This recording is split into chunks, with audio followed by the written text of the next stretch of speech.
Hi everyone, so this is question of PSM NEET PG 2020 का question है.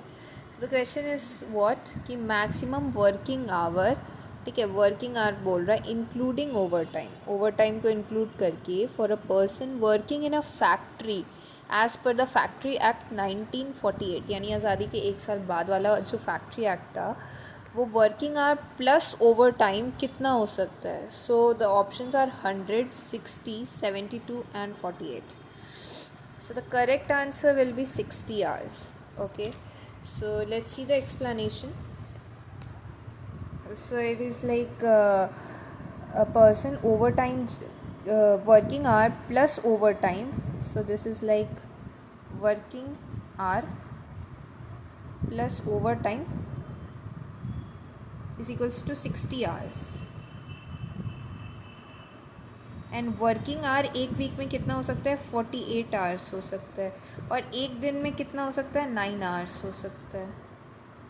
ठीक है, पर डे है ये, पर वीक है, राइट. सो एक्ट जो है वो बोलता है 48 आवर्स पर वीक, और एक दिन में 9 आवर होना चाहिए, और आधे घंटे का उसमें ये लंच मतलब जो ब्रेक होता है वो इंक्लूडेड होना चाहिए after 5 hour of continuous work. बच्चों के लिए, अडोलेसेंट के लिए, जो टीन है उनके लिए the hour of work has been reduced. वो 5 घंटे के बाद जो छुट्टी होता था उनका 4.5 घंटे के बाद छुट्टी होगा पर डे. ठीक है.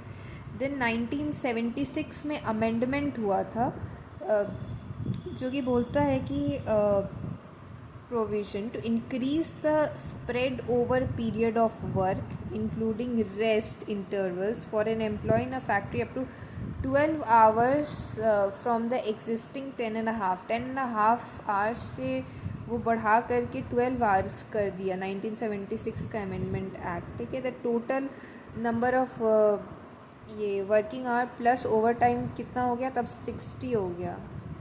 यानी पहले जो था ना वो 10.5 था, पर 1976 में अमेंड होकर के 12 आवर्स पर डे कर दिया, तो इसलिए टोटल मिला के 60 आवर्स हो गया इंक्लूडिंग ओवर टाइम. ये बता रहे हैं हम लोग. Excluding overtime it's 9 hour और including overtime it's 12 hours. ठीक है. नाउ अब हम लोग डिस्क्रिप्शन ऑफ फैक्ट्री एक्ट 1948 देख सकते हैं. तो हेल्थ और सेफ्टी के लिए क्या बनाया था गवर्नमेंट ने कि 500 क्यूबिक फीट स्पेस होना चाहिए पर वर्कर के लिए. नाउ हम लोग देख सकते हैं कि एम्प्लॉयमेंट एंड यंग पर्सन के लिए क्या बनाया था कि लेस देन 14 काम नहीं कर सकते हैं. 15 से 18 जो है सर्टिफाई